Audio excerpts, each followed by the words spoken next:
Գործարար Սամվել Կարապետյանի եղբորորդին Ռոբերտ Քոչարյանի փաստաբանը եւ սահմանադրագետը գլխավորել են Ուժեղ Հայաստան Սամվել Կարապետյանի հետ դաշինքի ցուցակը։ 3 փակ համագումարի ընթացքում է հրապարակվել դաշինքի առաջին 36 համարների անունները, իսկ ինչու գաղտնի։ Լրատվամիջոցներ չեն հրավիրվել, որովհետեւ եթեր չկար, լուսաբանում չկար։ Դա մի քիչ զարմանալի է, որովհետեւ քաղաքական ուժերը առավել եւս այս փուլում փորձում են առավելագույնս լուսաբանվել։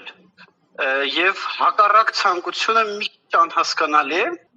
Ամեն դեպքում անկախ դիտոր դաշինքը կարողացել է դիտարկել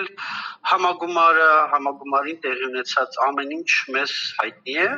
Ասեմ, որ ոչ մի արտառոց բան համագումարի ժամանակ չի տեղի ունեցել։ Ուժեղ Հայաստան կուսակցության խորհրդի անդամ ցուցակի 3-րդ համարը զբաղեցնող Գոհար Մելոյանը պարզաբանում է, լրատվամիջոցներից խուսափելու որևէ միտում չի եղել։ Աշխատանքային, որովհետև ներկուսակցական հարցեր կան, խնդիրներ կան, մենք փորձում ենք նաև այնպիսի միջավայր ստեղծել, որ մեր կուսակից ընկերների հետ փորձենք աշխատանքային հարաբերությունները ավելի ջերմացնել ու բնականաբար լրատվամիջոցների ներկայությամբ դա այդքան էլ հնարավոր չի լինի։